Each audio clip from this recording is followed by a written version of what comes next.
నమస్తే, welcome to hello doctor. Age limit లేకుండా ఈ మధ్య కాలంలో చాలా మంది సఫర్ అవుతుంది ఏంటి అంటే మోకాళ్ళ నొప్పి. మోకాళ్ళ నొప్పి అంటే టాబ్లెట్స్ వాడతారు లేదా సర్జరీ చేయించుకుంటూ ఉంటారు. ఈ మోకాళ్ళ నొప్పులతో బాధపడుతున్న 10,000కు పైగా సర్జరీ మరియు సర్జరీ లేకుండా సక్సెస్ఫుల్గా ట్రీట్మెంట్ చేసిన Helio Regenex advanced orthopaedic and pain management centre founder, director, chief orthopaedic surgeon doctor Karthik Telagareddy గారు మనతో పాటు ఉన్నారు. వారిని అడిగి ఈ నాన్ సర్జికల్ ట్రీట్మెంట్ గురించి తెలుసుకుందాం. నమస్తే కార్తిక్ గారు. నమస్తే. కార్తిక్ గారు, ఇప్పుడు రీసెంట్ టైమ్స్లో ఏంటుంది అంటే చిన్న సూదితోనే మోకాళ్ళ నొప్పి ఆపరేషన్ అంతా కూడా కంప్లీట్ అయిపోతుంది. సో ఈ సర్జికల్గా వెళ్ళి వాళ్ళు పెయిన్ తీసుకోలేకపోతున్నారు అని అనే దాని గురించి, సో ఈ చిన్న సూదితోనే మొత్తం కంప్లీట్గా సర్జరీ అనేది కంప్లీట్ అయిపోతుంది అని అంటున్నారు. అది నిజమేనా? చిన్న సూదితో సర్జరీ కంప్లీట్ చేయడం కాదండి. యాక్చువల్గా రీసెంట్గా ఏంటంటే చాలామంది మనము ఈ టీవీలో యాడ్స్ కానీ రకరకాలుగా చూస్తున్నాం. ఏంటంటే చిన్న సూదితో ఆపరేషన్ లేకుండా మోకాళ్ళ నొప్పులు తగ్గించేస్తాం అనేది మనం ఎక్కువగా చూస్తున్నాం అనమాట. మామూలుగా జనరల్గా ఎవరైనా సరే మోకాళ్ళ నొప్పులతో బాధపడుతున్న వాళ్ళు మనం చూసుకుంటే కనుక ఈ మోకాళ్ళ నొప్పులు అనేవి మనకి జనరల్గా వయసు పైబడిన వాళ్ళకి మోకాళ్ళ నొప్పులు రావడానికి గల ప్రధానమైన కారణం మోకాళ్ళ అరుగుదల. కానీ ఈ మోకాళ్ళ అరుగుదల అనేదానికి ట్రీట్మెంట్ ఎవరైనా జనరల్గా చూసుకుంటే అయితే ట్యాబ్లెట్స్ రాస్తారు, మోకాళ్ళ నొప్పులతో హాస్పిటల్కి వెళ్తే ట్యాబ్లెట్స్ రాస్తారు, లేకపోతే సర్జరీ చెప్తారు. కానీ ఈ మధ్య కాలంలో ఏంటంటే చిన్న సూదితో ఆపరేషన్ లేకుండా మోకాళ్ళ నొప్పులు తగ్గించేస్తామని కొంతమంది పేపర్లో కానీ అక్కడ అడ్వర్టైజ్మెంట్స్ చూసేటప్పటికి చాలా మందిలో కన్ఫ్యూజన్ ఉంది. అదేంటి కొంతమంది డాక్టర్లు ఏమో సర్జరీ గురించి మాట్లాడుతున్నారు, కొంతమంది ఏమో సర్జరీ అవసరం లేకుండా అని చెప్పేసి మాట్లాడుతున్నారని చాలా కన్ఫ్యూజన్గా ఉందన్నమాట. సో దాన్ని ఈరోజు అసలు ఆ కన్ఫ్యూజన్ని క్లారిఫై చేయడం కోసం నేను ఒక చిన్న స్టోరీలాగా చెప్తాను. అసలు దేనికి సర్జరీ చేయాలి, దేనికి అసలు ఈ చిన్న సూది మనకి పనిచేస్తుంది అనే దానికి నేను కొంచెం క్లారిఫికేషన్ ఇస్తాను. ఒకవేళ కనుక చిన్న సూదితోనే మోకాళ్ళ నొప్పులు తగ్గించేసే టెక్నాలజీ కంప్లీట్గా వచ్చేస్తే ఒక క్వశ్చన్ మీరు ఆలోచించండి. ఎందుకు ఇప్పటికీ అమెరికా కానీ లేకపోతే లండన్ లాంటి పెద్ద పెద్ద దేశాలు మనకన్నా డెవలప్డ్ కంట్రీస్లో ఈ రోజు కూడా మోకాళ్ళ చెప్ప మార్పిడి ఆపరేషన్ జరుగుతున్నాయి. మనకి ఇప్పటికీ కూడా హైదరాబాద్లో మోకాళ్ళ చెప్ప మార్పిడి రోజు చేయించిన వాళ్ళు చాలామంది ఉన్నారు. వాళ్ళందరూ ఈ చిన్న సూది తీసుకోవచ్చు కదా, ఎందుకు ఆపరేషన్ చేసుకుంటున్నారు? వాళ్ళు ఎందుకు ఈ ట్రీట్మెంట్ వైపు వెళ్ళట్లేదు? వాళ్ళకి తెలియక వెళ్ళట్లేదా ఏంటి అనేది కూడా ఒకసారి ఆలోచించాలి. సో ఎవరికి ఏ ట్రీట్మెంట్ చేయాలో ఆ ట్రీట్మెంటే చేయాలి. అలా అని చెప్పేసి ఈ మధ్య కొంచెం మోసాలు ఎక్కువైనాయి. సో ఆపరేషన్ చేయాల్సిన వాళ్ళు కూడా చిన్న సూదితో ఈ అడ్వర్టైజ్మెంట్ చూసి చిన్న సూదితో తగ్గిపోతుందనే ఒక ఆశతోటి వాళ్ళ దగ్గరికి వెళ్ళటం, వాళ్ళ దగ్గర డబ్బులు కాల్చుకోవటం, ఇబ్బంది పడటం అనేది మనం జనరల్గా చూస్తున్నాం అనమాట. సో ఎవరికి ఇది చేసుకోవాలి, ఎవరికి అది చేయకూడదు, అసలు ఈ ట్రీట్మెంట్ పనిచేస్తుందా, ఎవరికి చేయాలి అనే దాని గురించి చెప్పడం గురించి ఈరోజు క్లారిఫికేషన్ కోసం నేను మీ ముందుకు వచ్చాను. బేసికల్గా ఎవరైనా సరే 50 సంవత్సరాలు అట్లా దగ్గరికి వచ్చినప్పుడు మోకాళ్ళ నొప్పులు అప్పుడప్పుడే స్టార్ట్ అవుతుంటాయి. దగ్గరలో ఉన్న హాస్పిటల్కి వెళ్తారు. ఏ డాక్టర్ అయినా సరే వాళ్ళు బేసిక్ ఎక్స్రే ఒకటి తీసి ఇప్పుడిప్పుడే అరుగుతున్నాయమ్మా మోకాళ్ళు అని చెప్పి కొన్ని ట్యాబ్లెట్స్ రాసి పంపించేస్తుంటారు అనమాట. సో జనరల్గా చూసుకుంటే ఆ ట్యాబ్లెట్స్లో పెయిన్ కిల్లర్స్, కొన్ని గుజ్జు ట్యాబ్లెట్లు అన్నీ చెప్తూ ఉంటారు. ఆ 5 రోజులు 10 రోజులు ఆ ట్యాబ్లెట్ వేసుకున్నప్పుడు బాగా నొప్పి తగ్గుతుంది. మళ్ళీ దాని తర్వాత మళ్ళీ నొప్పి రావడం మొదలవుతుంది. మళ్ళీ ఇంకొక డాక్టర్ దగ్గరికి వెళ్తారు. వాళ్ళు కూడా ఆల్మోస్ట్ అదే ట్రీట్మెంట్ నడుస్తూ ఉంటుంది. 2-3 డాక్టర్ల దగ్గర తిరిగిన తర్వాత అయినా నొప్పులు తగ్గకపోయేసరికి ఏమవుతుందంటే ఇక ఇంతే కావాలి, మనకి ఈ నొప్పులు తగ్గవు, మనకి వయసు వచ్చింది కదా, మోకాళ్ళ అరుగుదల మొదలైపోయింది, దీనికి ట్రీట్మెంట్ లేదు అనుకుని చెప్పి అదేవిధంగా ఆ నొప్పులతో నడిచి కొన్ని సంవత్సరాలకి మేబీ ఒక 10 సంవత్సరాలకో 8 సంవత్సరాలకో బాగా నొప్పులు ఎక్కువైనప్పుడు హాస్పిటల్కి వెళ్తే ఎక్స్రే తీసి మోకాళ్ళు అన్నీ కంప్లీట్గా అరిగిపోయినాయమ్మా, ఇంకా ఆపరేషన్ చేసుకోవాలని చెప్తారు. సో ఎప్పుడైతే మోకాళ్ళు కంప్లీట్గా అరిగిపోతాయో అంటే లాస్ట్ స్టేజ్, దాన్ని 4th స్టేజ్ అంటాము, అప్పుడు మటుకు కంపల్సరీగా ఆపరేషన్ తప్ప జనరల్గా వేరే మార్గం ఇప్పటికైతే లేదు. ఇక్కడైనా అదే చేస్తారు, అమెరికాలోనే అదే చేస్తారు, లండన్లో అయినా సరే last stage 4th stage of arthritis అంటాం అనమాట. అంటే మోకాళ్ళు కంప్లీట్గా అరిగిపోయి కాళ్ళు వంకర కూడా వస్తాయి, నడవలేని పరిస్థితికి వస్తారనమాట. ఆ స్టేజ్లో మటుకు మోకాళ్ళ చిప్ మార్పిడి ఆపరేషన్ చేస్తారు. మేమైనా సరే మోకాళ్ళ చిప్ మార్పిడి ఆపరేషన్ చేస్తాం. కాకపోతే ఈ ఫస్ట్ స్టేజ్ ఎప్పుడైతే 50 సంవత్సరాల వయసున్న టైంలో మోకాళ్ళ నొప్పులు స్టార్ట్ అవుతాయో అప్పుడున్న స్టేజ్లో ప్రాపర్గా ట్రీట్మెంట్ కనుక మనం తీసుకుంటే, ఈ పెయిన్ కిల్లర్స్ లాంటివి కాకుండా దానికి సంబంధించిన ప్రాపర్గా ట్రీట్మెంట్ తీసుకుంటే కనుక మనం ఈ లాస్ట్ స్టేజ్ వరకు ముదిరిపోకుండా మనం కాపాడగలుగుతాం. దానికి ఈ అత్యాధునిక ట్రీట్మెంట్ అనమాట. ఎవరైతే ఆల్రెడీ లాస్ట్ స్టేజ్ దాకా వచ్చేసి మన దగ్గరికి వస్తే మనమైనా ఆపరేషన్ చేయాల్సిందే, అమెరికాలో అయినా సరే ఆపరేషన్ చేయాల్సిందే. ఈ ఫస్ట్ స్టేజ్ కానీ, సెకండ్ స్టేజ్ కానీ, థర్డ్ స్టేజ్లో కానీ ఎర్లీగా కనుక మనం డిటెక్ట్ చేసి దానికి కనుక మనం ప్రాపర్గా అత్యాధునిక ట్రీట్మెంట్ కనుక తీసుకుంటే కనుక మనం సర్జరీని అవాయిడ్ చేయొచ్చు. అదేమో ఈ కాన్సెప్ట్ జనరల్గా. రైట్ డాక్టర్ కార్తిక్, ఈ మోకాళ్ళ నొప్పులకి హీలియో రీజెనెక్స్ హాస్పిటల్లో ఉన్న నాన్ సర్జికల్ ట్రీట్మెంట్స్ గురించి చెప్తారా? సో లాస్ట్ స్టేజ్ మొత్తం మోకాళ్ళు అరిగిపోతే ఇంకా ఆపరేషనే. సో దాంట్లో ఏమీ కన్ఫ్యూజన్స్ లేదు ఎవరికి కూడాను. కాకపోతే ఈ అప్పుడప్పుడు మోకాళ్ళ నొప్పులు మొదలయ్యి 2 సంవత్సరాలు 3 సంవత్సరాలు ఉన్న వాళ్ళకి ఏ ట్రీట్మెంట్ తీసుకోవాలో ఎవరికి అర్థం కావట్లేదు. అంటే వాళ్ళ ఊర్లో వాళ్ళు తీసుకునే ట్రీట్మెంటే అది ట్రీట్మెంట్ అని నమ్మి పాపం వాళ్ళకి అది తగ్గక చివరిదాకా వెళ్ళిపోతున్నారు. దీని గురించి ఏంటంటే ఇప్పుడు మనకి కొత్తగా ఒక అత్యాధునికమైన ట్రీట్మెంట్ వచ్చిందనమాట. ఏదైతే మనకి దానికి ఏంటంటే బేసికల్గా ఎక్స్రే తీస్తారు. జనరల్గా ఊళ్ళో చూస్తే ఎక్స్రే తీస్తారు. ఎక్స్రేలో అప్పుడే ఏమి పెద్ద చేంజెస్ కనిపించవు. X ray is very basic investigation. కొత్తగా ఏంటంటే ఇప్పుడు స్కాన్ వచ్చిందనమాట దానికి కూడా. సో మనం ఇనీషియల్గానే ఎర్లీగానే లోపల ఏ అయితే ప్రాబ్లం ఉందో అవి మనం ఈ స్కాన్ ద్వారా ఐడెంటిఫై చేయగలుగుతాం అనమాట. సో మన దగ్గర ఈ అత్యాధునికమైన స్కాన్ చేసి ఫస్ట్ ప్రాబ్లం ఎక్కడున్నది అని చెప్పేసి కరెక్ట్గా ఐడెంటిఫై చేస్తాం. అంత పెద్ద నీ జాయింట్ లోపల ఒక దగ్గరే మనకు ప్రాబ్లం ఉండొచ్చు. ఆ ప్రాబ్లం మనం ఐడెంటిఫై చేసి దాని తర్వాత ఎగ్జాక్ట్గా ఆ ప్రాబ్లం తగ్గడం కోసం మనం ఏంటంటే ఈ మధ్య ఈ రీజనరేటివ్ థెరపీస్ అని వచ్చినాయి అనమాట. ఇవి చాలా బాగా పనిచేస్తున్నాయి. కొన్ని వేల మందికి మనం చేస్తున్నాము. చేసిన వెంటనే నొప్పి తగ్గిపోతుంది. దాని తర్వాత గుజ్జు కూడా రావటము, అక్కడ ఏదైతే మనకి డ్యామేజ్ అయిందో అక్కడ దెబ్బ మానేలాగా చేయడం వల్ల కొన్ని సంవత్సరాలు నొప్పి లేకుండా ప్రశాంతంగా వితౌట్ ఎనీ సైడ్ ఎఫెక్ట్స్ ఉంటున్నారు. ఈ ట్రీట్మెంట్ పేరు radio frequency ablation and growth factors. Radio frequency ablation అనేది ఒక లేజర్ ట్రీట్మెంట్ లాంటిది. దాని తర్వాత 2 కానీ 3 కానీ సిట్టింగ్స్ ఆఫ్ గ్రోత్ ఫ్యాక్టర్స్ అంటాం. గ్రోత్ ఫ్యాక్టర్స్ అనేవి మన బ్లడ్లోనే ఉండే కణాలు. వాటిని మేము సపరేట్ చేసి ప్రాబ్లం ఎక్కడుందో అక్కడ ఎగ్జాక్ట్గా స్కాన్ చూసుకుంటే ఇవ్వడం జరుగుతుంది. దీనివల్ల మనకి మంచి సక్సెస్ రేట్స్ ఉన్నాయండి. మోకాళ్ళు పూర్తిగా అరిగిన వాళ్ళకి కూడా ఈ ట్రీట్మెంట్ అనేది పనిచేస్తుందా, ఈ ఆర్ఎఫ్ఏ కానీ జిఎఫ్ఎస్సి కానీ? సో మోకాళ్ళు పూర్తిగా అరిగిపోతే కంపల్సరీగా ఆపరేషనే. వేరే ఆప్షన్ అయితే లేదు ప్రస్తుతానికి, ఎక్కడా లేదు ప్రపంచంలో కూడా. కాకపోతే ఏంటంటే అందరికీ ఆపరేషన్ చేద్దామన్న అవకాశం ఉండదు. సో ఫర్ ఎగ్జాంపుల్ ఒక 70 సంవత్సరాలు 80 సంవత్సరాలు వయసు ఉన్న వాళ్ళకి రకరకాల ప్రాబ్లమ్స్ ఉంటాయి. హార్ట్ ప్రాబ్లమ్, వేరే ప్రాబ్లమ్స్ ఉంటాయి. వాళ్ళకి మత్తిచ్చి ఆపరేషన్ చేద్దామంటే వాళ్ళకి లైఫ్ రిస్క్, ప్రాణానికి ప్రమాదం. అలాంటప్పుడు ఈవెన్ నేనే లేకపోతే మత్తు డాక్టర్ కానీ ఆపరేషన్ కష్టం అమ్మ, రిస్క్ ఎక్కువ, మనం మత్తిస్తే కొంచెం ప్రాణానికి ప్రమాదం అన్నప్పుడు జనరల్గా ఇంట్లో వాళ్ళు ఆపరేషన్ చేయించుకోవడానికి ఇష్టపడరు. అట్లాంటి సిచ్యువేషన్స్లో మనం ఆపరేషన్ చేద్దామన్నా పేషెంట్కి చేయడానికి అవకాశం లేనప్పుడు ఇట్లాంటి ట్రీట్మెంట్ వాళ్ళకి చేసి టెంపరీ అని అట్లీస్ట్ సంవత్సరంన్నర వరకు అయినా సరే ఎటువంటి సైడ్ ఎఫెక్ట్స్ లేకుండా నొప్పి తగ్గించడానికి ఇదైతే చేయొచ్చు. బట్ ఇదైతే పర్మనెంట్ ట్రీట్మెంట్ కాదు. అదే కనుక ఎర్లీ స్టేజెస్లో కనుక ఇది చేస్తే ఇంతవరకు సర్జరీ వరకు రాకుండా మనము మంచిగా నొప్పి లేకుండా ట్రీట్మెంట్ చేయొచ్చు. కానీ మొత్తం అరిగిపోయిన తర్వాత వస్తే కనుక 1 సంవత్సరం నుంచి సంవత్సరంన్నర వరకు కూడా ఎటువంటి నొప్పి లేకుండా ఆల్మోస్ట్ మనము ప్రయత్నం అయితే చేయొచ్చు. రైట్ డాక్టర్ కార్తిక్, మీరు చెప్పినట్టు ఈ జిఎఫ్సి ట్రీట్మెంట్ అనేది మోకాళ్ళ నొప్పులకేనా లేకపోతే ఏ ఇతర నొప్పులకి సంబంధించి కూడా ఈ ట్రీట్మెంట్ అనేది ఉపయోగపడుతుందా? యాజ్ ఏ ఆర్థోపెడిక్ సర్జన్ మనము రోజు పేషెంట్స్ని చూస్తున్నప్పుడు మెడ దగ్గర నుంచి కింద అరికాళ్ళ వరకు రకరకాల ప్రాబ్లమ్స్తో వస్తుంటారు. ఎక్కువగా మనకి ఏంటంటే షోల్డర్ ప్రాబ్లమ్స్లో కానీ లేకపోతే స్పైన్ ఇష్యూస్, వెన్నుపూస నొప్పికి సంబంధించిన ప్రాబ్లం కానీ, హిప్ జాయింట్ ప్రాబ్లమ్స్ కానీ, ఎక్కడైనా సరే జాయింట్స్లో ఏదైనా టిష్యూ మనకి డ్యామేజ్ అవ్వడం వల్ల, దెబ్బ తగలటం వల్ల కానీ లేదా ఏదైనా జబ్బు వల్ల కానీ డ్యామేజ్ అవ్వటం వల్ల కనుక దెబ్బ మానకపోతే కనుక లోపల ఉన్న ప్రాబ్లం కనుక రెక్టిఫై కాకపోతే కనుక ఫస్ట్ 6 వారాల నుంచి 2 నెలల వరకు కూడా ఎవరైనా సరే ఏ డాక్టర్ అయినా సరే టైం ఇస్తారు. మన బాడీకి ఓన్ హీలింగ్ కెపాసిటీ ఉంటుంది. అది దెబ్బ మానే విధంగా చేయడానికి ప్రయత్నం చేస్తుంది. ఒకవేళ 2 నెలలకు పైగా కూడా నొప్పులు ఎక్కడైనా తగ్గకపోతే కనుక మన దగ్గర ఉన్న స్కాన్ లాంటివి చేసి లోపల ప్రాబ్లమ్ని ప్రాపర్గా ఐడెంటిఫై చేసి ఈ గ్రోత్ ఫ్యాక్టర్స్ లాంటివి ఇవ్వచ్చు. అంటే ఇప్పుడు నీ జాయింట్ అయితే కనుక మనము ఆ గుజ్జుని పెంచడానికి జాయింట్ లోపల మనం ఇంజెక్షన్ చేస్తాము. అదే కనుక ఈ షోల్డర్ కానీ అట్లాంటిది పైన కండరాలు ఉంటాయి కొన్నిసార్లు, లేకపోతే టెండాన్స్ అంటాము, అవి చిరగటం వల్ల నొప్పి అనేది తగ్గదు.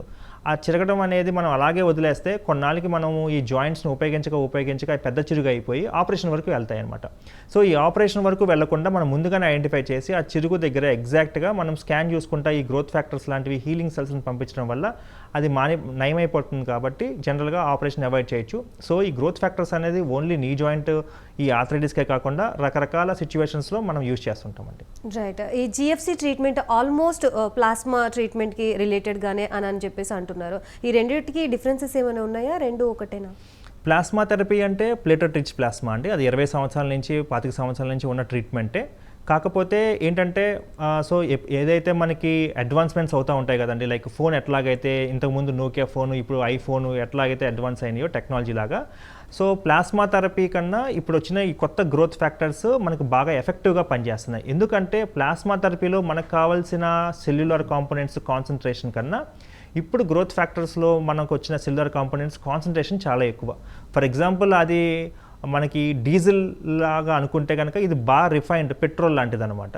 సో మనకి ఈ ప్లాస్మా థెరపీ కన్నా ఈ గ్రోత్ ఫ్యాక్టర్స్కి ఇప్పుడు కొత్తగా వచ్చినాయి. దీనివల్ల మనకి రిజల్ట్స్ బాగున్నాయి. జనరల్గా ఏంటంటే ప్లాస్మా థెరపీ, పీఆర్పీ అయినా సరే, గ్రోత్ ఫ్యాక్టర్స్ అయినా సరే బ్లడ్లోంచి తీయాలి. దాంట్లో ఎటువంటి డిఫరెన్స్ లేదు. కాకపోతే అక్కడ చాలా ఎక్కువ రక్తం తీసుకుంటారు మన దగ్గర నుంచి, తీసేవాళ్ళం ఇంతకుముందు. పీఆర్పీకి అయితే 18 నుంచి 20 ml బ్లడ్ తీయాలి. ఈ కొత్తగా వచ్చిన గ్రోత్ ఫ్యాక్టర్స్లో అయితే ఓన్లీ 6 ml బ్లడ్ తీసుకుంటాము. దాంట్లోనే మనకి high concentration of growth factors ఉంటాయి కాబట్టి ఇది మనకి చాలా ఎఫెక్టివ్గా పనిచేస్తుంటాయి. ఓకే, ఈ ట్రీట్మెంట్ వల్ల ఏమైనా సైడ్ ఎఫెక్ట్స్ వచ్చే అవకాశం ఉంటుందా? సో మనము ఈ ఫస్ట్ చేసే రేడియో ఫ్రీక్వెన్సీ అబ్లేషన్ అంటాము. ముందు పేషెంట్ రాగానే జనరల్గా మనము ఈ ట్రీట్మెంట్ ఏ ట్రీట్మెంట్ అయినా సరే పేషెంట్ వచ్చినప్పుడు మనం 2 విధాలుగా చూడాలి. ఫస్ట్ ఆ పేషెంట్ దేనివల్ల వస్తున్నారో అనే ఆ ప్రాబ్లం తగ్గించాలి. ఫర్ ఎగ్జాంపుల్ నీ పెయిన్తో వస్తారు కాబట్టి ముందు నొప్పి తగ్గించాలి. దాని తర్వాత నొప్పికి గల కారణాన్ని కూడా ట్రీట్ చేయాలి. సో మనం ఫస్ట్ నొప్పిని తగ్గించడానికి మీరు చూసుకుంటే కనుక దగ్గరలో ఉన్న హాస్పిటల్లోకి వెళ్తే వాళ్ళు ఏం చేస్తారు, నొప్పి తగ్గించడానికి మనకి పెయిన్ కిల్లర్స్ ఇస్తుంటారు.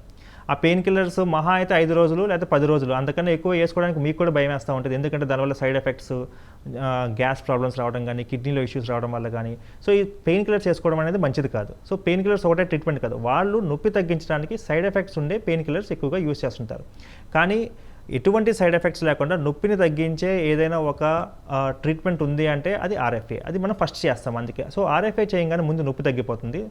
మినిమం ఒక 8 months to 1 year వరకు కూడా నొప్పి తగ్గి ఉంటుంది. ఈ లోపల మనకి నొప్పికి గల కారణాన్ని కూడా ట్రీట్మెంట్ చేయాలి. సో నొప్పికి గల కారణం ఏంటి, అక్కడ గుజ్జు అరుగుదల. సో ఈ గుజ్జును మళ్ళీ పెంపొందించడానికి మనము ఈ గ్రోత్ ఫ్యాక్టర్స్ అనే ఇంజెక్షన్స్, రీజనరేటివ్ థెరపీ, మన బ్లడ్లోంచే గ్రోత్ ఫ్యాక్టర్స్ని సపరేట్ చేసి ఎగ్జాక్ట్గా ఎక్కడైతే అరిగిందో అక్కడ మనం పంపించడం జరుగుతుంది. సో ఈ ఫస్ట్ ప్రక్రియ ఏదైతే ఆర్ఎఫ్ఏ, అది లేజర్ ట్రీట్మెంట్. దాంట్లో కూడా మనం ఏది బయట నుంచి మెడిసిన్స్ కానీ, మందులు కానీ, ఇంజెక్షన్స్ ఇవ్వము. సో అది ఒక లేజర్ ట్రీట్మెంట్ కాబట్టి దానివల్ల ఎటువంటి సైడ్ ఎఫెక్ట్స్ ఉండవు. అట్లాగే మనం సెకండ్గా చేసే రీజనరేటివ్ థెరపీ అంటే ఈ గ్రోత్ ఫ్యాక్టర్స్ మన రక్తంలోంచే ఈ కణాలని సపరేట్ చేసి ఎక్కడైతే ప్రాబ్లం ఉందో అక్కడ ఇచ్చే ట్రీట్మెంట్లో కూడా మనం బయట నుంచి ఎటువంటి ఫ్యాక్టరీలో తయారు చేసే మందులు మనకి ఇవ్వట్లేదు. మన బాడీలో నుంచి సెల్యులర్ కాంపోనెంట్స్ ఇస్తున్నాం కాబట్టి ఇక్కడ కూడా ఎటువంటి సైడ్ ఎఫెక్ట్స్ లేదు. కరెక్ట్గా చెప్పాలనుకుంటే ఈ ట్రీట్మెంట్లో ఎటువంటి సైడ్ ఎఫెక్ట్స్ ఉండవండి. రీసెంట్ టైమ్స్లో చూస్తుంటే ఇదివరకు ఒక ఏజ్ వచ్చిన తర్వాత ఈ ప్రాబ్లమ్స్ అనేవి ఫేస్ చేసేవాళ్ళు. ఇప్పుడు కొంచెం ఎర్లీగానే ఇలాంటి ప్రాబ్లమ్స్ అనేవి ఫేస్ చేస్తున్నారు కాబట్టి so what are the reasons అని అంటే ఏం చెప్తారు వీటికి రావడానికి, ఎర్లీగా రావడానికి? జనరల్గా ఈ మోకాళ్ళ అరుగుదలకి రావడానికి మొదటి కారణం ఫస్ట్ ఏంటంటే మనకేంటంటే వేర్ అండ్ టేర్. అంటే కారు టైర్ ఎట్లాగైతే అరుగుతుంది, కొన్నప్పుడు కార్ టైర్ బాగానే ఉంటుంది, కొన్ని వేల కిలోమీటర్లు తిరిగిన తర్వాత కార్ టైర్ అరుగుతుంది. That is called wear and tear. So మనం కూడా ఉపయోగించగా రోజు దాని మీద నడుస్తాం కాబట్టి కొన్ని సంవత్సరాలకి అరుగుదల అనేది మొదలవుతుంది. జనరల్గా ఆ అరుగుదల ఒక 50 సంవత్సరాలు, 55 సంవత్సరాలు, 60 సంవత్సరాల దగ్గరికి అరిగినప్పుడు అది కామనే, అందరికీ కామనే. కాకపోతే మీరు చెప్పినట్టు రీసెంట్గా చిన్నపిల్లల్లో కూడా ఒక 30 సంవత్సరాలకి, 40 సంవత్సరాలకే మోకాళ్ళ అరుగుదల అనేది చూస్తున్నాం అనమాట. సో ఇక్కడ చూసుకుంటే కనుక మోకాళ్ళ అరుగుదలకి ప్రధానమైన కారణం వచ్చేసి వెయిట్, మనకేంటంటే ఊబకాయము. ఎక్కువ మంది ఈ మధ్యకాలంలో చాలా ఎక్కువ ఓవర్ వెయిట్ ఉండటం వల్ల దాని మీద ఈ జాయింట్ మీద ఎక్కువగా ప్రెషర్ పడటం వల్ల త్వరగా అరుగుదల ఒకటి చూస్తున్నాము. దాంతోపాటు వ్యాయామం లేకపోవటం వల్ల and at the same time female gender, మగవాళ్ళతో పోల్చుకుంటే ఆడవాళ్ళకి ఏంటంటే ఈ కండరాల బలం కొంచెం తక్కువగా ఉంటుంది. ఈ థైస్లో ఉండే కండరాల బలం కొంచెం తక్కువగా ఉంటుంది. దానివల్ల కూడా ఒత్తిడి ఎక్కువ పడటం వల్ల మగవాళ్ళ కన్నా మనం ఆడవాళ్ళలో ఈ మోకాళ్ళ అరుగుదల ఎక్కువ చూస్తుంటాము. అండ్ అలాగే కొన్ని జెనెటిక్స్ కూడా ఉంటాయండి. కొంతమంది జీన్స్ వాళ్ళ ప్రకారం కూడా మోకాళ్ళ అరుగుదలని మనం కొంచెం ఎర్లీగా చూస్తుంటాం. చాలామంది ఇప్పుడు పేషెంట్స్ ఏంటి అంటే ఇప్పుడున్న బిజీ లైఫ్ స్టైల్లో ఇప్పుడు అశ్రద్ధ చేయడం స్టార్ట్ చేస్తూ ఉంటారు. ఏదైనా హాస్పిటల్కి వెళ్ళాలన్నా, ట్రీట్మెంట్ చేయించుకోవాలన్నా. సో ఈ ట్రీట్మెంట్కి ఎంత టైం పడుతుంది? ట్రీట్మెంట్ అయిన తర్వాత ఎన్ని డేస్ హాస్పిటల్లో ఉండాల్సి వస్తుంది? ఇక్కడ చాలా ఇంపార్టెంట్ ఏంటంటే prevention is better than cure. అంటే ముందు మనము ఏదైనా ఒక ప్రాబ్లమ్ని ఐడెంటిఫై చేస్తే కనుక అది ముదిరిపోకుండా దాన్ని ఆపడమే ఇప్పుడు మెయిన్ ట్రెండింగ్. మొత్తం అంతా అరిగిపోయిన తర్వాత ఆపరేషన్ చేయడం కన్నా మనం ముందుగానే మన ఇంటి దగ్గర చూసి అమ్మ ఇప్పుడిప్పుడే మోకాళ్ళ అరుగుదల మొదలైంది అని చెప్పినప్పుడే దాన్ని ప్రాపర్గా ట్రీట్ చేసుకుంటే అసలు చివరి వరకు కూడా అరిగిపోకుండా మనం ఆపగలుగుతాం కదా. సో అందుకనే మనకేంటంటే ఒకవేళ కనుక ఈవెన్ కొంచెం చిన్న వయసులో కూడా 40 సంవత్సరాలు 45 సంవత్సరాల వయసులోనే కనుక ఈ మోకాళ్ళ నొప్పులు స్టార్ట్ అవుతుంటే కనుక చాలా రకాల కారణాలు ఉంటాయి. మోకాళ్ళ అరుగుదలకి ఈవెన్ ఈ వెయిట్ ఇదే కాకుండా కొన్నిసార్లు చిన్నపిల్లలకి ఏమవుతుందంటే వాళ్ళకి కొన్ని జబ్బులు వస్తాయి. అవి ఏంటంటే కీళ్ళవాతాలు అంటాం అనమాట. ఈ కీళ్ళవాతాల్లో కూడా ఈ మోకాళ్ళు డ్యామేజ్ అవుతూ ఉంటాయి. సో రుమటైడ్ ఆర్థరైటిస్ కానీ, లేకపోతే కొన్నిసార్లు యూరిక్ యాసిడ్ పెరగడం వల్ల కూడా ఈ మోకాళ్ళ డ్యామేజ్ అనేది ఉంటుంది. అట్లాంటిది ఏదైనా ప్రాబ్లం ఉంటే మనం ముందుగానే ఐడెంటిఫై చేసి కొన్ని బ్లడ్ టెస్టుల ద్వారా దానికి ట్రీట్మెంట్ తీసుకున్నా మనం ఈ అరుగుదల కానీ డ్యామేజ్ కానీ ఆపవచ్చు. సో ఇట్లాంటివి ముందుగానే మనం చూసుకుని దానికి ప్రాపర్ ట్రీట్మెంట్ ఏదైనా సరే, ఒకవేళ జబ్బు ఉంటే కనుక, కీళ్ళవాత ఉంటే కనుక కీళ్ళవాతానికి సంబంధించిన ట్యాబ్లెట్స్ వాడుతూ ఆల్రెడీ డ్యామేజ్ అయిన దానికి మన దగ్గర ఉన్న అత్యాధునికమైన ట్రీట్మెంట్ తీసుకోవడం వల్ల మనము ఫర్దర్గా లాస్ట్ స్టేజ్ వరకు వెళ్లకుండా మనం ఆపగలుగుతామండి. సైమల్టేనియస్గా వేరే డిసీజెస్కి మనం మెడిసిన్ యూజ్ చేస్తున్నా కూడా ఈ ట్రీట్మెంట్ చేయించుకోవడానికి వెసులుబాటు ఉంటుందా? అదేనండి. ఇప్పుడు 50 సంవత్సరాలు 60 సంవత్సరాలు వచ్చిన వాళ్ళకి జనరల్గా ఇట్లాంటి కీళ్ళవాతాలు అట్లాంటివి ఏమి ఉండవు. జనరల్గా కీళ్ళవాతాలు లాంటివి థర్డ్ డికేడ్ అంటే 30 సంవత్సరాల వాళ్ళకి లేదా 40 సంవత్సరాల లోపల వచ్చేస్తూ ఉంటాయి. సో పర్టికులర్గా యంగ్ పేషెంట్స్కి కనుక మనకు ఎర్లీగా మోకాళ్ళ నొప్పులతో వస్తుంటే వాళ్ళని ఇన్వెస్టిగేట్ చేయాలి. ఎందుకంటే ఎవరికి కూడా 30 సంవత్సరాలకి మోకాళ్ళు అరిగిపోవు. వాళ్ళకి ఏదో డ్యామేజ్ చేస్తుంది, వాళ్ళ బాడీలో ఏదో ప్రాబ్లం ఉంది, రక్తంలో ఏదో ప్రాబ్లం ఉంది. దాన్ని మనం ఐడెంటిఫై చేయడం కూడా చాలా ఇంపార్టెంట్.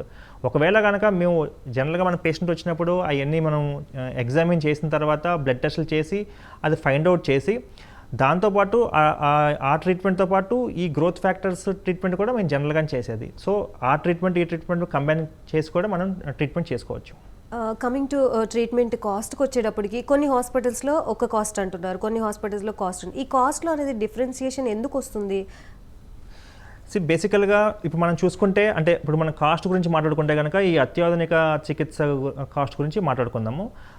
ఫస్ట్ మనం చేసేది యాక్చువల్గా లేజర్ ట్రీట్మెంట్ అండి. This RFA treatment. ఈ ట్రీట్మెంట్ చేసేవాళ్ళు ఇప్పుడు మన తెలుగు స్టేట్స్లో, ఇండియాలో కూడా చాలా తక్కువ మంది ఉన్నారు. ఎవరికి పడితే వాళ్ళకి అసలు ఈ ట్రీట్మెంట్, ఈవెన్ డాక్టర్లకు కూడా, ఎక్స్పర్ట్స్ అయితే తప్ప నార్మల్ డాక్టర్స్ కూడా ఈ ట్రీట్మెంట్ గురించి అసలు పూర్తి అవగాహన లేదు. బేసికల్గా ఈ మధ్య ఏంటంటే ఈ ప్లాస్మా థెరపీ అని లేకపోతే ఇట్లాంటిది ఎక్కువగా మనం చూడటం వల్ల ఊర్లలో కూడా మేము ఈ ట్రీట్మెంట్ చేస్తామని చెప్పేసి కొంతమంది చెప్తూ ఉంటున్నారు.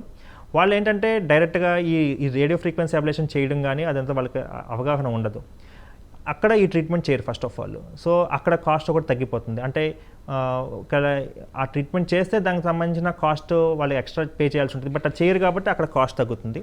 అట్లాగే మనము ఈ రీజనరేటివ్ థెరపీలో యూజ్ చేసే ఈ గ్రోత్ ఫ్యాక్టర్స్ కానీ ఇవన్నీ కిట్స్ ఉంటాయమ్మా.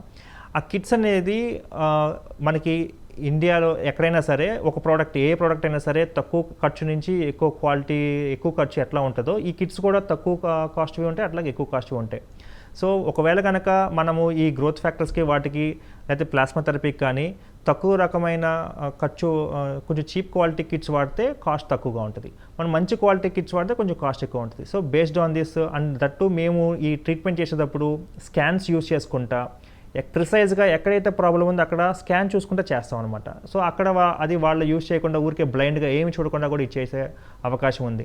సో ఇన్ని రకాల కారణాల వల్ల ఈ కాస్ట్ అనేది కొంచెం వేరీ అవుతూ ఉంటుంది. ఊర్లలో ఇంత క్వాలిటీగా అడ్వాన్స్డ్గా చేయకపోవచ్చు, అక్కడ కాస్ట్ కొంచెం తక్కువగా ఉంటుంది. ఇక్కడ హైదరాబాద్లో కాబట్టి మనము కొంచెం అడ్వాన్స్డ్ టెక్నాలజీ యూజ్ చేస్తాం కాబట్టి కొంచెం కాస్ట్ ఎక్కువ ఉండొచ్చు. ఓకే, కామన్ పబ్లిక్ ఐడెంటిఫై చేయాలి అంటే ఏమైనా ఉన్నాయా డిఫరెన్స్ ఈ కాస్ట్లీ కిట్స్కి లేకపోతే లో క్వాలిటీ కిట్స్కి సంబంధించి? లేదండి, అసలు పేషెంట్స్కి ఎప్పుడు అర్థం కాదు, వాళ్ళు అదే ప్రాబ్లం అవుతుంది. ఈ డిఫరెన్సెస్ అంతా కూడా మనకి రిజల్ట్స్లో డిఫరెన్స్ ఉంటుంది. అక్కడ పనిచేయదు, ఇక్కడ పనిచేస్తుంది, అంతే డిఫరెన్స్ తప్ప పేషెంట్ అసలు వాళ్ళకి నాలెడ్జే ఉండదు. వాళ్ళకి ఏ కిట్స్ ఏంటి అనేది ఒక నాలెడ్జ్ అనేది వాళ్ళకి ఉండదు. ఈ ట్రీట్మెంట్కి సక్సెస్ రేట్ అనేది ఎంత ఉంది? బేసికల్గా సక్సెస్ రేట్స్ అనేవి ఇప్పుడు ఫర్ ఎగ్జాంపుల్ కొంతమంది వస్తుంటారు ఊరి నుంచి, సార్ నేను విజయవాడలో కూడా నేను ఈ ట్రీట్మెంట్ తీసుకున్నాను సార్, నాకు పెద్ద పని చేయలేదు అంటారు. విజయవాడలో ఎక్కడ తీసుకున్నారు, ఎవరు చేశారు, ఎలా చేశారు, దాని మీద కూడా బేస్ అయ్యి ఉంటుంది సక్సెస్ రేట్స్. అట్లాగే ఎవరికి చేశారు. ఇప్పుడు లాస్ట్ స్టేజ్ బాగా అరిగిపోయిన వాళ్ళకి ఈ ట్రీట్మెంట్ చేస్తే సక్సెస్ కాదు, 0 సక్సెస్ రేట్, అసలు అది పనే చేయదు. ఇట్లాగా ఈ టీవీలో చూసి వెళ్ళిపోయి చేయించుకుని చేతులు కాల్చుకునే వాళ్ళు చాలామంది ఉన్నారు. పాపం వాళ్ళు అప్పులు చేసి మరీ కొంచెం డబ్బులు ఖర్చు పెట్టి ఆపరేషన్ అవసరం లేదంట కదా అని చెప్పేసి వెళ్ళిపోయిన వాళ్ళు కూడా ఉంటారు. మీరు ఏ డాక్టర్ చేత చేయించుకుంటున్నారు అన్నది కూడా చాలా ఇంపార్టెంట్. ఎవరు పడితే వాళ్ళు ఏదో సూదులు ఇస్తున్నారని క్వాలిఫికేషన్ సరిగ్గా లేని వాళ్ళు జనరల్గా ఎవరు చేయాలి ఈ మీరు ఆలోచించుకుని వాళ్ళ దగ్గరికి వెళ్తే సక్సెస్ ఉంటుంది. నెంబర్ 2 ఏంటంటే వాళ్ళందరూ కూడా ఏంటంటేనమ్మా మనకి స్కాన్లో చూసుకుంటా అసలు ముందు ప్రాబ్లం ఏంటి, ఎగ్జాక్ట్గా ఎక్కడ ప్రాబ్లం ఉంది అని చూసి ఆ ఎగ్జాక్ట్గా ఆ ప్రాబ్లం దగ్గరికి మనం ఈ ట్రీట్మెంట్ చేస్తే సక్సెస్ అవుతుంది. ఇట్లా ఎక్కడ ప్రాబ్లం ఉందో తెలియకుండా ఓన్లీ ఎక్స్రే ఒకటే చూసేసి ఏమీ చూడకుండా స్కాన్ లాంటివి చూడకుండా డైరెక్ట్గా నీ జాయింట్లో చేసేవాళ్ళు చాలామంది ఉన్నారు. దానివల్ల కూడా మన సక్సెస్ రేట్స్ ఉంటాయి. అట్లాగే ఇందాక చెప్పినట్టు మనం యూస్ చేసే ప్రోడక్ట్స్ కిట్స్ వాళ్ళ బేస్ చేసుకుని కూడా చీప్ క్వాలిటీ అయితే సక్సెస్ ఉండకపోవచ్చు, మన గుడ్ క్వాలిటీ అయితే సక్సెస్ ఉంటాయి. సో సక్సెస్ అవ్వడానికి ఇన్ని రకాల రీజన్స్ ఉంటాయి. సో మన దగ్గర ఫర్ ద పాస్ట్ 3 years కొన్ని వేల మందిని చేస్తున్నాము. 90 to 95% of the patients are happy. ఇప్పటికి కూడా చాలామంది 90 నుంచి 90% మంది చాలా హ్యాపీగా ఉన్నారు. ఇక అది 3 సంవత్సరాల నుంచే మనం చేస్తున్నాం. ప్రపంచవ్యాప్తంగా కూడా ఇట్లాంటి ఇంత మంచి ప్రోటోకాల్ తోటి 3 years నుంచే చేస్తున్నారు. ఇంతకుముందు ఈ మంచి ప్రోటోకాల్తో చేసేవాళ్ళు కాదు. సో ఈవెన్ ప్రపంచవ్యాప్తంగా కూడా 3 సంవత్సరాల నుంచే కరెక్ట్గా చేస్తున్నట్టు దీని గురించి. సో ఎన్ని సంవత్సరాలు పనిచేస్తుంది, 10 సంవత్సరాలు పనిచేస్తుందా, 15 సంవత్సరాలు పనిచేస్తుందా అని చెప్పడానికి కూడా లేదు. ఎందుకంటే 10 సంవత్సరాల క్రితం 15 సంవత్సరాల క్రితము ఈ ట్రీట్మెంట్ చేసిన వాళ్ళు లేరు, చేయించుకున్న వాళ్ళు లేరు.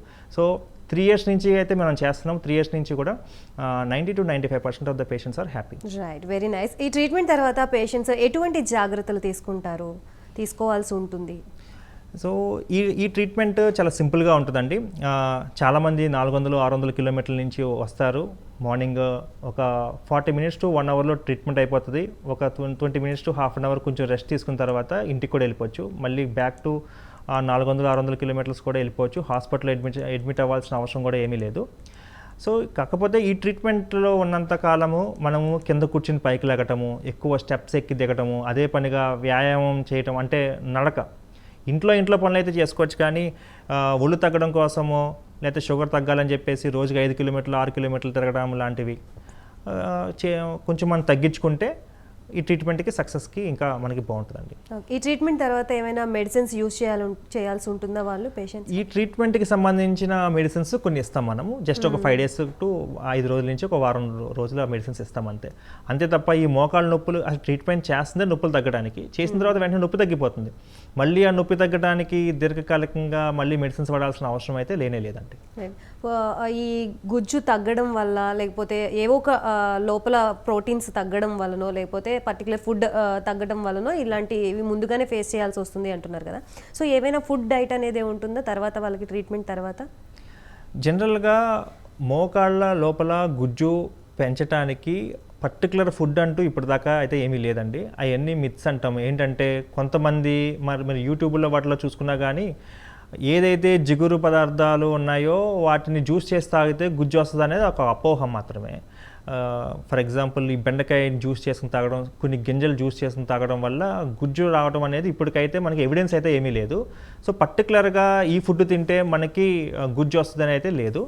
వ్యాయామం మటుకు చేస్తే, అంటే క్వాడ్రిసెప్స్ స్ట్రెంథనింగ్ ఎక్సర్సైజ్ అంటాం. ఈ మోకాలి పైన ఉన్న కండరాలను కనుక రోజు మనం ఎక్సర్సైజ్ చేసుకుంటే కనుక ఈ కండరాలు బలపడి మోకాళ్ళ మీద ప్రెషర్ తగ్గి నొప్పులు తగ్గటానికిను, ప్లస్ మనం ఏదైనా ఒక ట్రీట్మెంట్ చేసుకుంటే కనుక ఆ ట్రీట్మెంట్ దీర్ఘకాలికంగా పనిచేయడానికి అయితే ఉపయోగపడుతున్నాయి. రైట్. డాక్టర్ కార్తిక్, ఈ హీలియో రీజెనెక్స్ హాస్పిటల్లో ఎటువంటి ఎక్విప్మెంట్స్ ఉన్నాయి దీనికి సంబంధించి?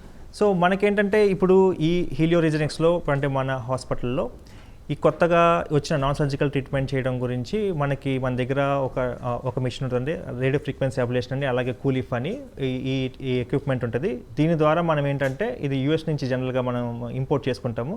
దీని ద్వారా ఏంటంటే మనం ఫస్ట్ RFA అనే ట్రీట్మెంట్ చేస్తాము. దానివల్ల ఏమంటే నొప్పి తగ్గుతుంది. దాని తర్వాత మనం ఈ గ్రోత్ ఫ్యాక్టర్స్ని సపరేట్ చేయడానికి వేరే ఎక్విప్మెంట్ ఉంటుంది.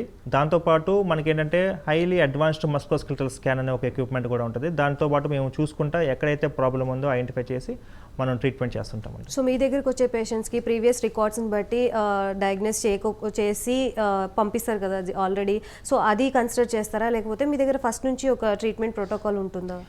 ఒకవేళ కనుక ఆల్రెడీ ప్రాపర్గా డయాగ్నోస్ చేసి ప్రాపర్ ట్రీట్మెంట్ చేస్తే అసలు పేషెంట్ మా దగ్గరికి రారు. ఒక పేషెంట్ ఒక డాక్టర్ నుంచి ఇంకో డాక్టర్ నుంచి ఇంకో డాక్టర్కి వెళ్తున్నారంటేనే అక్కడ ప్రాపర్ ట్రీట్మెంట్ అందలేదని, అంటే first diagnosis wrong, at the same time ఆ ట్రీట్మెంట్ కూడా రాంగ్ అన్నట్టే. జనరల్గా బయట ఎక్స్రేస్ తప్ప ఏమీ తీసి ఉండరు, ఎందుకంటే ఈ స్కాన్స్ అనేది చాలా తక్కువ మంది చేస్తారు. సో ఆబ్వియస్గా మోస్ట్ ఆఫ్ ద పేషెంట్స్ మన దగ్గరికి వచ్చేవాళ్ళు ఓన్లీ ఒక ఎక్స్రేతోనే వస్తారు. మన దగ్గరికి వచ్చిన తర్వాత ఎక్స్రేతో పాటు ఈ స్కాన్ కూడా చేసి మనం ప్రాపర్గా డయాగ్నోస్ చేసి ట్రీట్మెంట్ కూడా ప్రాపర్ ట్రీట్మెంట్ ఇస్తాం. పెయిన్ కిల్లర్ ట్రీట్మెంట్ కాకుండా ఈ కొత్తగా వచ్చిన అత్యాధునిక ట్రీట్మెంట్ చేస్తాం. రైట్. ఫైనల్గా మీరు చివరిగా వ్యూవర్స్కి ఏం చెప్పాలనుకుంటున్నారు? మనం కామన్ సినారియోస్ నేను రోజు పేషెంట్స్ చూస్తాను కాబట్టి వాళ్ళ బాధలు అర్థం చేసుకుని నేను 2 points మీకు చెప్పడం జరుగుతుంది. నెంబర్ 1 ఏంటంటే ఎవరైనా మీకు ఒక డాక్టర్ గారు ఫస్ట్ హాస్పిటల్కి వెళ్ళినప్పుడు మోకాళ్ళ నొప్పికి ఇప్పుడిప్పుడే అరుగుదల మొదలైంది అని చెప్పేసి ట్యాబ్లెట్స్ రాయటం, మళ్ళీ తగ్గకపోతే మళ్ళీ అదే డాక్టర్ దగ్గరికి వెళ్తే మళ్ళీ వేరే రకం ట్యాబ్లెట్స్ రాయటం, మూడోసారి వెళ్తే అమ్మ ఇంకా ట్యాబ్లెట్తో తగ్గట్లేదు ఆపరేషన్కి వెళ్తే బెస్ట్ ఏమో అని అంటే కనుక ఒక్కసారి మమ్మల్ని సంప్రదించండి. ఎందుకంటే వాళ్ళకి ఈ కొత్త వైద్యం గురించి ఐడియా ఉండకపోవచ్చు. ప్రతిదానికి ఆపరేషన్ చేయాల్సిన అవసరం లేదు. ఇప్పుడు వచ్చిన ఈ లేటెస్ట్ అత్యాధునిక ట్రీట్మెంట్ ద్వారా ఆపరేషన్ లేకుండా కూడా మనం ట్రీట్మెంట్ చేయొచ్చు.